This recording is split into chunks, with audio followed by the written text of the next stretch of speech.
Rice అనేది పూర్తిగా తినకూడదా? Rice కూడా ఇందులో ఉంటుంది, నవధాన్యాలు ఉంటాయి. రైస్లో నూకలు వాడతాం, ఎందుకంటే రైస్ కన్నా నూకలు 10 times పవర్ఫుల్. నూకల్లో ఎండోస్పెర్మ్ వెళ్ళిపోతుంది మిల్లింగ్లో. నూకలు పాలిష్ తవుడే ఫస్ట్ ఆహార పదార్థాలు. నెక్స్ట్ ఏమో రాగులు వేస్తాం, గోధుమలు, జొన్నలు, సజ్జలు, గంటెలు అన్నీ కూడా చిన్న స్పూన్. ఆ తర్వాత 9 పోపు గింజలు, ధనియాలు, జీలకర్ర నుంచి అన్నీ కూడా చిటికిడి వేసుకెళ్ళిపోతాం. ఒకే పాత్రలో నానబెడతారు ముందు రోజు. ఈ 2 తర్వాత పప్పులు, పెసలు, మినుములు, కందులు, ఉలవలు, శనగలు, బఠానీలు ఏముంటేవి అన్నీ. ఆ తర్వాత ఆకుకూరలు, కాయగూరలు. ఆకుకూరలు, కాయగూరలకు రాజు పచ్చగడ్డి. అసలు ఈ పచ్చగడ్డి ఏంటి సార్? ఇవన్నీ ఓకే, రా మెటీరియల్స్ తింటాం, ఎంతో కొంత ఐడియా ఉంది. వరకు పచ్చగడ్డి మనుషులు తింటారని మాకు డాక్టర్లుగా తెలియదు. ప్రపంచంలో ఉన్న ఆకుకూరలు, కాయగూరల్లో 75% నీరు, 25% ఎంజైమ్స్, విటమిన్స్, మినరల్స్ ఉంటాయి. పచ్చగడ్డిలో భగవంతుని చూడవచ్చు మీరు. పచ్చగడ్డిలో 75% ఎంజైమ్స్, 75% మినరల్స్, విటమిన్స్, 25% వాటర్. అంచేత కాన్సన్ట్రేటెడ్ సూపర్ ఫుడ్ ఏది అంటే పచ్చగడ్డి. పచ్చగడ్డి జ్యూస్ షాపు అమెరికాలో రాచెస్టర్ సిటీలో నేను పెద్ద బోర్డు చూశాను. ఇదేంటిది పచ్చగడ్డి జ్యూస్ అమ్ముతారా అంటే, మీకు తెలియదా అన్నాడు వాడు. మాకు తెలియదు. అమెరికాలో పైనాపిల్ జ్యూస్ కాదు, యాపిల్ జ్యూస్ కాదు, మ్యాంగో జ్యూస్ కాదు, పచ్చగడ్డి జ్యూసే ఎక్కువ డిమాండ్. మేము 1000 కిలోమీటర్ల నుంచి పచ్చగడ్డి తీస్తున్నాం, ఎందుకంటే మేము వెళ్ళిన టైంకి అంత ఐస్ అక్కడ.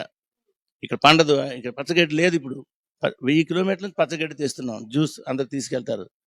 సో పచ్చగడ్డి ఎంత అంటే, పేదవాళ్ళు మాకు ఆకుకూరలు లేవు, కాయగూరలు లేవు, ఏది ఈరోజు దొరకలేదు, ముసురు పెట్టింది వారం రోజులే, ముసురు, కూరగాయలు దొరకలేదంటే పచ్చగడ్డి ఒక్కటి చాలు. పచ్చగడ్డి ఏ కాయగూరలో కలపవచ్చు, ఏ అన్నంలో కలిపివచ్చు, ఉప్మాలో కలిపివచ్చు, అంబల్లో కలిపివచ్చు, అన్నిట్లో కూడా అది కడిగేసి కట్ చేసి మిక్సీ మిషన్లో వేసి వచ్చిన పసరు ఉంటుంది కదా, దేనిలో కలిపితే ఆ ఫుడ్ సూపర్ ఫుడ్ అయిపోద్ది. మీకు ఇంత కొత్త కాన్సెప్ట్ మీరు ఎలా తెలుసుకున్నారు? ఎక్కడి నుంచి దీన్ని తీసుకొచ్చారు? అమెరికాతో కనెక్షన్ బట్టి మాకు తెలిసింది. మా తమ్ముడు అమెరికాలో పెద్ద కార్డియాలజిస్ట్. అక్కడికి నేను చాలా ఫ్రీక్వెంట్గా అమెరికా వెళ్తుంటాను. అమెరికాలో ఫుడ్ రివల్యూషన్ స్టార్ట్ అయిందని తెలిసిపోయింది మనకి. ఇన్ఫర్మేషన్, బుక్స్ తెచ్చుకున్నాం, అక్కడి నుంచి వచ్చింది. ఇండియాలో లేదు ఇది, ఢిల్లీలో లేదు, బొంబాయిలో లేదు, మన అమరావతిలో లేదు.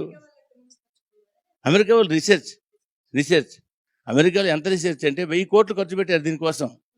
ఎండోస్కోప్, కొలనోస్కోప్, స్కానర్స్, బ్లడ్ టెస్ట్లు అన్నీ చేసి అసలు మనుషులకి రోగాలకు కారణం ఏంటి, జంతువులకు రోగాలు లేవు, మనిషికి ఎందుకు వస్తున్నాయి అనేసి అంటే ఎంజైమ్ ఫ్యాక్టర్. ఇప్పుడు ఆ 3 పుస్తకాలు మీకు చూపెడతాను. ఈరోజే మీకు ఒక పుస్తకం ఇచ్చేస్తాను. మీకు ఒక పుస్తకం ఇస్తాను. Microbes factor, enzyme factor. Enzymes మొత్తం మన బాడీ అంతా పనిచేయడం ఎంజైమ్స్. ఆ ఎంజైమ్స్ ఫుడ్లో ఉన్నాయి. ఉడకబెట్టినప్పుడు ఎంజైమ్స్ పోతాయి. It is so simple. Petrol, మనం మోటార్ సైకిల్ ఆగిపోయిందని పెట్రోల్ తీసుకెళ్తున్నాం, కాలు తన్నేసి పడిపోయి భూమిలో కలిసిపోయింది పెట్రోల్. మరి పనికిరాదు, అది మట్టితో కలిసిపోయింది. ఆహారం ఉడకబెట్టడం, వండడం వలన ఆహారంలో ఉండే ఎంజైమ్స్ చనిపోతాయి. So you are eating dead food which is useless. Not only useless, it will become poison. ఒక ఆనపకాయ అద్భుతమైంది, అది పచ్చి తింటే అద్భుతం, అదే వండి తింటే విషం. అదే ఇక్కడ చెప్పడం. సో విషాలని డీటాక్సిఫై చేయడానికి శరీరం తన్నుకొని ఫిటీగ్ వచ్చి వాట్ ఈజ్ డెత్ అంటే enzymatic total failure is death. Sir, ఇప్పుడు ఇంగ్లీష్ మెడిసిన్ ఉంది కదా, దానికి దీనికి ఏంటి తేడా? దానికి దీనికి సంబంధం ఉందా లేదా? మరి షుగర్ లేకపోతే ఇంగ్లీష్ మెడిసిన్ ఇంకెందుకు, బీపీ లేకపోతే ఇంగ్లీష్ మెడిసిన్ ఎందుకు, క్యాన్సర్ వైరస్ అయిపోతే ఇంకెందుకు? ఒక రకంగా ఏంటంటే ఈ మధ్యని మన పతంజలి పెద్ద ఆయన బాబా రామ్దేవ్ చెప్తూ ఉండి అతను భయపడుతూ చెప్తున్నాడు అనమాట. ప్రపంచంలోనే మెడిసిన్ పుస్తకాలు మార్చవలసి వస్తుంది. ఆపరేషన్లు ఉంటాయి. మొన్న మా డాక్టర్స్ మీటింగ్ చెప్పాను, నేను సర్జన్ని, ఆపరేషన్లు ఉంటాయి. డెలివరీకి ఆపరేషన్ చేయాలంటే చేయవలసిందే, కాలు తెగిపోతే కాళ్ళు అతకవలసిందే. కానీ మెడిసిన్, వైద్యం మాత్రం కంప్లీట్గా కొద్ది రోజుల్లో మారిపోతుంది. నీకు అసలు ఫస్ట్ ఆఫ్ ఆల్ జబ్బులే ఉండవు. సెకండ్ ఏంటంటే మరి ఇంగ్లీష్ మెడిసిన్ ఎందుకు? షుగర్ మాత్రలు వేసుకున్న వాడికి జీవితాంతం వేయడమే. ఆ డాక్టరే చెప్తాడు, నీకు షుగర్ వచ్చింది, జీవితాంతం షుగర్ మాత్రలు వాడాలి. అది నిన్న మొన్నటి వరకు చెప్పారు. 30 సంవత్సరాలు బీపీ వచ్చింది, బీపీ లైఫ్ లాంగ్, నీవు బీపీ మాత్రలు లైఫ్ లాంగ్ వాడాలి, నా దగ్గరికి వస్తూనే ఉండాలంటావు. ఇప్పుడు మేమేమంటున్నామంటే ఈ ఫుడ్ తినడం వల్ల నీకు అన్ని జబ్బులు తగ్గిపోతాయి, నువ్వు ఎప్పుడో మీటింగ్లోనే ఎప్పుడో నన్ను చూస్తావు, లేదా ఫోటోలో చూస్తావు, నీకు నాకు సంబంధమే తెగిపోద్దని చెప్తున్నావు. People will be happy and they need not go to any hospital. English వైద్యం, ఇంగ్లీష్ మందులు అన్నీ కూడా, నేను ఇంగ్లీష్ డాక్టర్నే, ఇంగ్లీష్ వైద్యం, ఇంగ్లీష్ మందులు అన్నీ కూడా చాలా వరకు తగ్గిపోయే రోజులు దగ్గరికి వచ్చేసాయి. ఇది అమెరికాలో స్టార్ట్ అయింది, ఎవరు ఆపలేరు. మన భారతదేశం అంటే రకరకాల ప్రాబ్లమ్స్. అమెరికాలో ఫుడ్ రెవల్యూషన్ స్టార్ట్ అయిపోయింది. ఈ రెవల్యూషన్ మనము తెచ్చుకుంటాం. ఈరోజు ఈ తిన్న పేషెంట్లు అందరూ హ్యాపీగా ఉన్నారు. అసలు మందులు అక్కర్లేదు. ఏంటి అసలు షుగర్ పేషెంట్, బీపీ పేషెంట్ మందులు వాడుతున్నప్పుడు ఆ రోగిలాగే నడుస్తాడు, రోగిలాగే ఉంటాడు.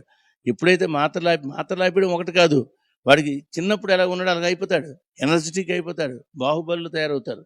సాయంత్రం 6 నుంచి ఉదయం 6 వరకు ఏమి తినకపోతే ఆ టైంలో మన శరీరం క్లీనింగ్ అవుతుంది. ఏంటి క్లీనింగ్? ఎవ్రీ సెల్, మనకి ఎన్ని సెల్స్ ఉంటాయి? 30 ట్రిలియన్స్, 30 లక్షల కోట్లు కణాలు ఉంటాయి. ఈ 30 లక్షల కోట్ల కణాలని ప్రతిరోజు క్లీన్ చేయడానికి 2 మిషన్లు ఉన్నాయి. అది నువ్వు ఫాస్టింగ్లో ఉంటేనే మిషన్లు పనిచేస్తాయి, నువ్వు ఆహారం పడిస్తే మిషన్లు పని